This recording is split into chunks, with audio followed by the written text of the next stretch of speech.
Okay, now we have a 2011 Chevy Silverado. It's a 2500 with the Duramax. We're doing the reductant tank heater again. This is a 2011, so it should be the same. The part is different. The only difference that I can ever really tell is these bolts right here. They're actually 13s, hex bolts instead of Torx, which is really nice because doing those Torx bolts is an absolute nightmare. So I'm gonna go ahead and start by getting this hose off right here. You can kind of see. I'm gonna try to get it with these again. Sometimes they get lucky and it locks. I'm just gonna grab my thingies real quick. Okay, got my nice little hose clamp pliers on there. They make life easy on these. Just gonna release them. Release the clamp. Let's get this out of my way. Slide the hose back.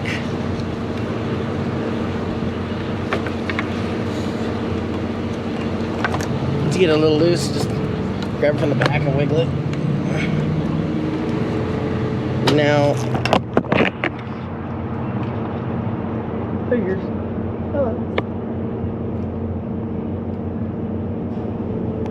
After washing the GoPro off, hopefully it's still working properly, but we're gonna have to get that line off right there. So let me get you in a good place.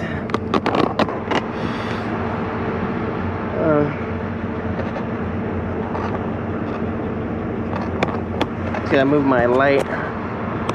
Move that.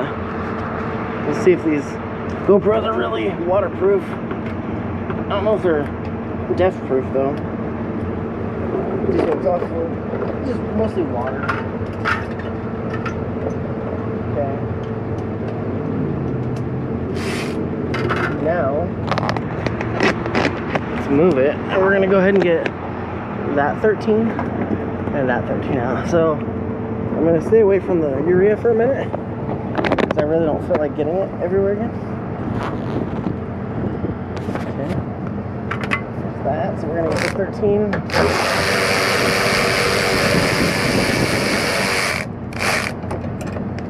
That.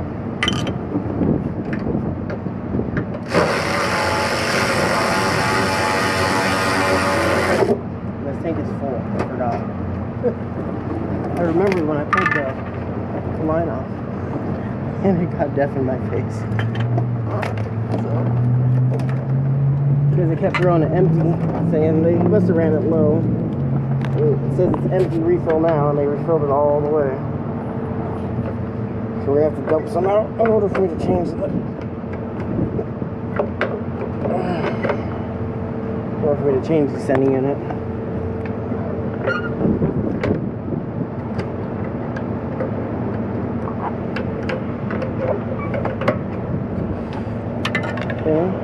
These are a little bit of a pain in the butt because you got to pry the clip back to get it all the way out.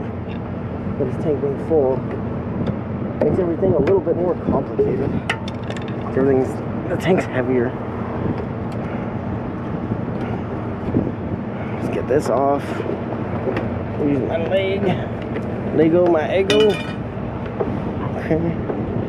So, oh, I filled that sucker up. Whoever's coming out of the vent.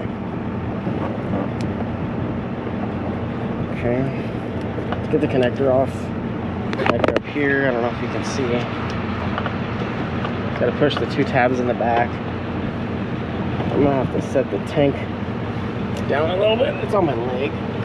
Okay, electrically is disconnected. Got that disconnected. Let's disconnect the vent. I don't know if urea is gonna come out of here too, I'm not sure. It's crazy, I've never seen one like that. Crystallized on the breather.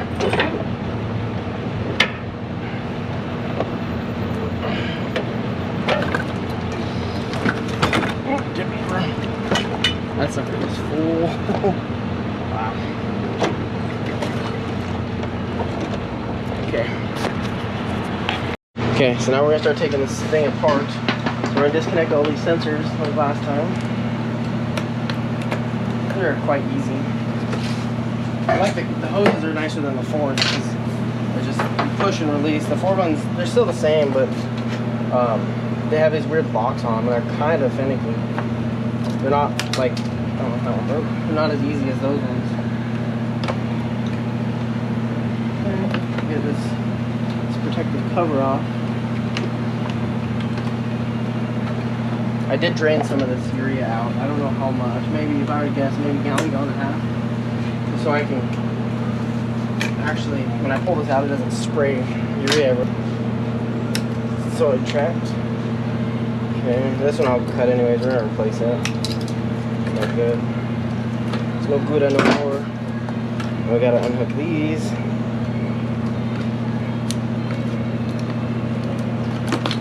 That. This one, just lift it and slide it back. It's a pain in the butt to get underneath. Just that. Okay. Now I got my blower. Close your ears.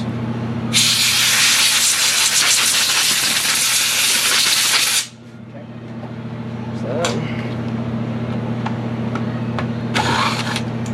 One.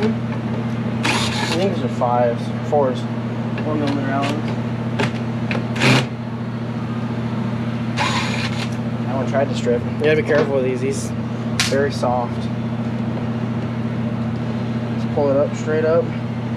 This one's from 2016. And that's a good lifespan. These they'll throw codes for temperature sensors and the heaters. Those are 2 things I see the most. And I've had people try changing these modules. I've never had to change one. I've only had bad sending units so far. It's always got to do your checks. Okay. So arrow's good. Pretty good level. Tank's about 3/4 full. And you just put your hand in, twist it, pop it out. Really easy. So easy to, geez man, to do it. Oh, we got all urea. Really not used to working on these tanks so full. Very rarely they come in like this. And here's the brand new one. Again, you gotta remember where you took it out at. I just remember where my hand was like that. You don't want those getting coated in urea. Just put this in like this. Put it straight down, you find it, and go pop. It locks right in. And change the seal. The seal's a little finicky because you have to get it around the module to seal the module out.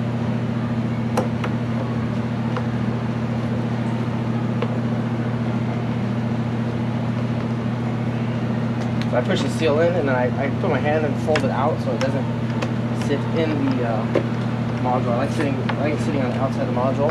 Let me show you. See how the seal is like, see how it's on the outside?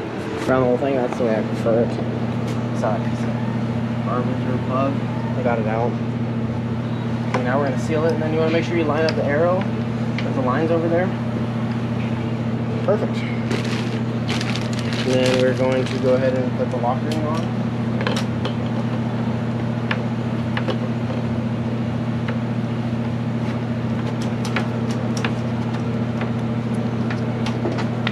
And then I think the arrows usually line up. Sometimes they don't. It's fully tight.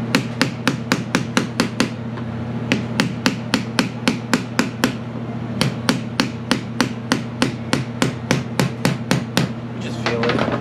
And then the wrap arm good in inspection also? No, you're good. You can go ahead and go to lunch. Oh, okay. Yeah, you're good. Is that Ford running? No. Okay. I just primed it. I just, you know. Yeah, just prime it for a little bit and then just fire it up, let it run, and you can go ahead and go to lunch. So you don't go to lunch till late. Okay, and then we're gonna build that. Perfect. Now let's get the, we don't need the big one, we just need the small one and the bolts. I don't know how many of these big O-rings I have. The reason why you don't need the big one's already installed in there. So why, I don't know, that's like that. Then I take a little WD, give a little, I know it's not urea.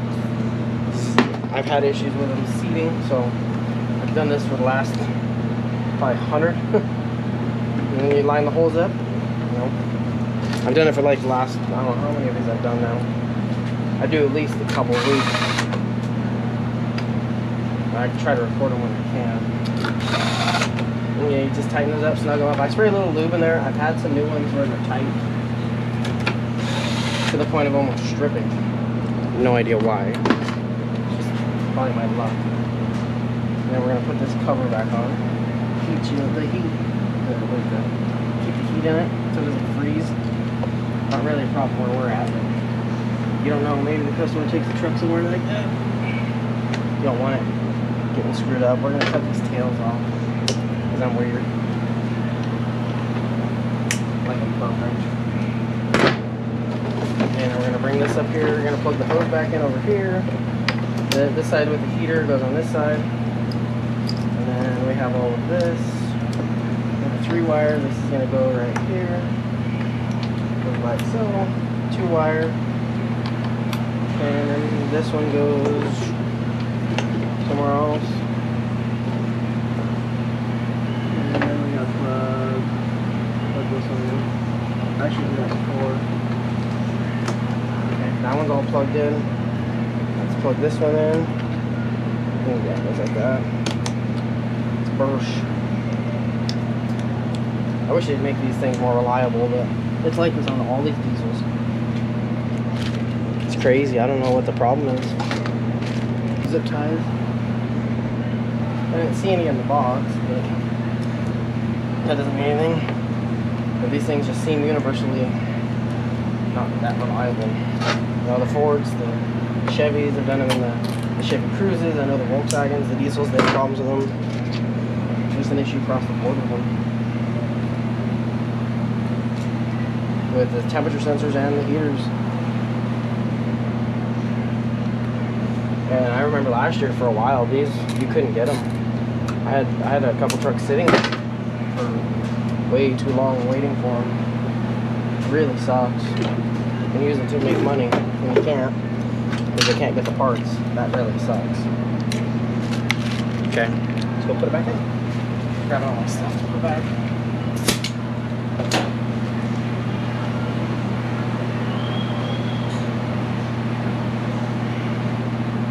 Okay. We're gonna try doing this one a little different because it is almost full still. Never done it like this.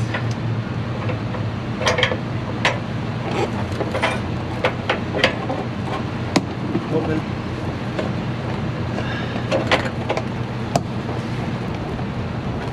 I'm not laughing. Okay, so we gotta plug the breather in. So I like the breather at the bottom. They can't see this, but the breather hose I like underneath everything. Then you clip the reductant line on. I don't like to hook that up just yet. And then we have the electrical connector. We can do that right now. Okay, that's clipped on. So everything up there is good. The only thing we got to do is hook up the fill line and the reductant injector.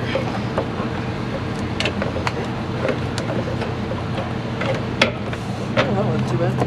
Glue doesn't fall on my hand. This is a mess. And I usually take this, I grab my pick, I go on the side of it and try to push it close so that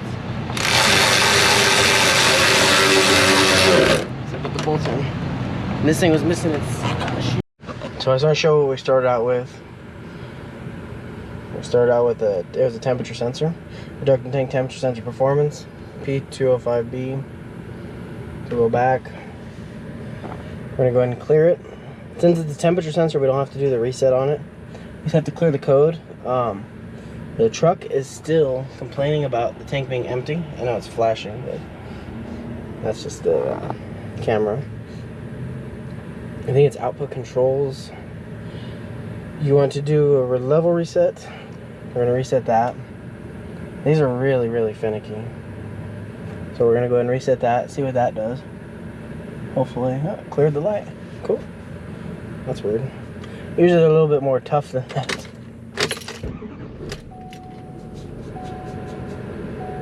But even after they put definite, the customer, I was watching the temperature sensor. It was Want me all to over leave it the running? place. No, shut it off. Okay, lock it. Yeah. Okay, so we're good. I'm gonna go ahead and just take it for a spin around the block. We'll come back and check it again and see where it's at. Creaky, creaky. Okay, we're back. Don't have no lights on the dash, no warnings, no nothing crazy. We have no code. Let's just make sure the temperature sensor is working properly. And it likes to ding for no reason. I think because the parking brake's on. Reductant system data. Just want to make sure the temperature sensor looked good. Usually I'd reset the heaters, but it didn't have a code for the heater, so I'm not going to mess with those. Reductant temperature 84 degrees. That's right on the money. When I checked it the other day, it was at 40 degrees, and I mean, we're here in the summer in California, and it's in the desert, and it was 100 in the low hundreds, you know, maybe around 100, let's say, but it was 40 degrees, which is not good. But that's how you do a reductant tank heater in a 2011.